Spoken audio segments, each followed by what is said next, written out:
আসসালামু আলাইকুম, welcome back to my channel নিপাস cooking world. সবাই কেমন আছেন? আশা করি সবাই অনেক ভালো আছেন। আপনাদের দোয়ায় আমরা অনেক ভালো আছি। আজকে আমি আপনাদের জন্য হোয়াইট সস পাস্তার রেসিপিটা নিয়ে হাজির হলাম। চলুন কথা না বাড়িয়ে দেখে নেওয়া যাক এই পাস্তাটা আমি কিভাবে রান্না করেছি। এর জন্য আমি এখানে নিয়েছি এক বাটি পাস্তা।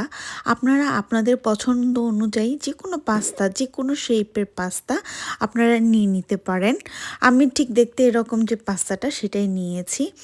তারপর এখন আমি চুলাতে একটা বড় পাতিলে পানি ফুটাতে দিলাম পাস্তাটা সেদ্ধ হওয়ার জন্য। সাথে দিলাম পরিমাণ মতো লবণ। পাস্তা সেদ্ধের সময় যদি লবণটা দেন সেই পাস্তাটা খেতে খুবই টেস্ট হয়। আর আমি এখানে 1 টেবিল চামচের মতো অয়েল মিক্সড করে দিলাম। এতে পাস্তাটা একটা আরেকটার সাথে গায়ে লেগে যাবে না। এবার পাস্তার পানিটা যখন ফুটে আসবে তখন আমি পাস্তাটা দিয়ে সেদ্ধ করে নিব।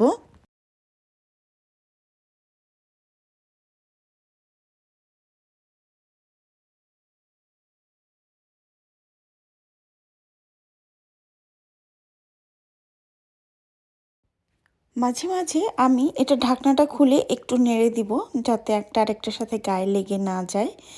দেখতে পাচ্ছেন আমার পাস্তাটা প্রায় হয়ে এসেছে। আমার পাস্তাটা আরেকটু হবে, এখনও পুরোপুরি হয়নি।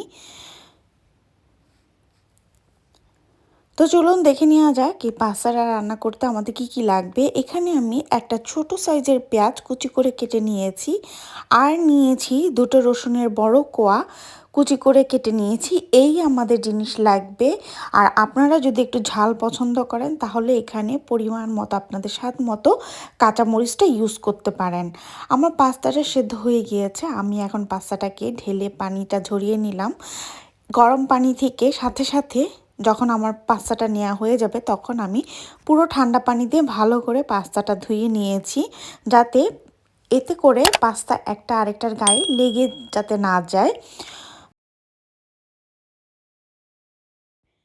এবার চুলাতে একটা প্যান বসিয়ে নিলাম। প্যান বসিয়ে প্যানটা একটু গরম হয়ে আসলে আমি পরিমাণ মতো তেল দিয়ে নিব। আমি এখানে বেশি তেল ইউজ করব না, জাস্ট 1.5 টেবিল চামচের মতো আমি তেল এখানে ইউজ করেছি।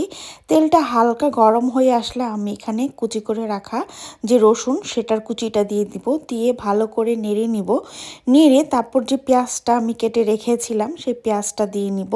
এটাকে কিন্তু একেবারে ব্রাউন করে ভাজা যাবে না, এরকম কাঁচা কাঁচা থাকা অবস্থাতেই দেওয়া লাগবে। তারপর পেঁয়াজটা দিয়ে পেঁয়াজটা রসুনটা একটু ভালো করে ভেজে নিব। আমি আবার বলছি এটাকে কিন্তু ব্রেস্তা করব না, জাস্ট একটু ভেজে নিব।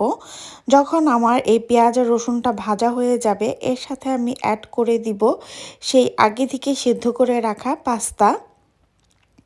পাস্তাগুলো দিয়ে ভালো করে একটু নেড়েচেড়ে নিব, যাতে তেল রসুন পেঁয়াজের সাথে ভালো করে পাস্তাটা মিক্সড হয়ে যায়।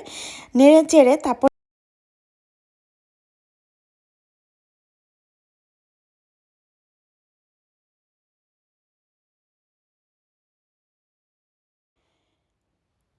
ভালো মতো একটু মিক্সড করে নিয়ে তারপর এখানে আমি পরিমাণ মতো লবণ দিয়ে নিব। লবণটা যে যার স্বাদ মতো করে দিয়ে নেবেন। আর দিয়ে নিলাম এখানে গোলমরিচের গুঁড়ো। আপনারা চাইলে এখানে গোলমরিচের জায়গায় কাঁচামরিচটা একটু বেশি করে দিতে পারেন যদি কেউ গোলমরিচ পছন্দ না করেন। সাথে আমি এখানে দিলাম চিলি ফ্লেক্স। এরপর আমি সবগুলো একসাথে একটু ভালো করে নেড়েচেড়ে মাখিয়ে নিব, মানে একটা আরেকটার সাথে আমি একটু রান্না করে নিব, ভেজে নিব আর কি। যখন আমার পাস্তাটা ভাজা হয়ে যাবে তখন আমি এখানে ফুল ক্রিম, যেটা ডাবল ফুল ক্রিম, সেটা আমি ইউজ করছি এখানে। আপনারা আপনাদের পছন্দ মতো হাতের কাছে যেই ফুল ক্রিমটা থাকে সেই ডাবল ক্রিম যেটাকে বলে সেটাকে এখানে দিবেন 1 কাপ অনুযায়ী। আর আমি এখানে চিজ দিয়ে নিলাম। আপনারা এখানে চাইলে মজারেলা চিজটাও ইউজ করতে পারেন। আমি যে সাধারণত বার্গারের ভেতরে যে স্লাইস চিজ দেয় খুবই সফট থাকে, আমি এই চিজটা দিয়েছি। দিয়ে এইবার সব উপকরণ একসাথে ভালো করে সব আমি এবার মিক্সড করে নিব। মিক্সড করা হয়ে গেল আমাদের মজাদার পাস্তা। এখানে আমরা যারা বাঙালি অনেকে ধনিয়া পাতা ইউজ করে, এটা অবশ্য ধনিয়া পাতা না দিলেও খুবই খেতে টেস্ট হয়। তো যদি আমার রেসিপিটা ভালো লেগে থাকে তাহলে প্লিজ আমার চ্যানেলটাকে সাবস্ক্রাইব করবেন, পাশে থাকা বেল বাটনটা অন করে দিবেন, আর আপনার ফ্রেন্ডস অ্যান্ড ফ্যামিলির কাছে আমার ভিডিওটা শেয়ার করবেন। আজকে এই পর্যন্ত। আল্লাহ হাফেজ, আসসালামু আলাইকুম।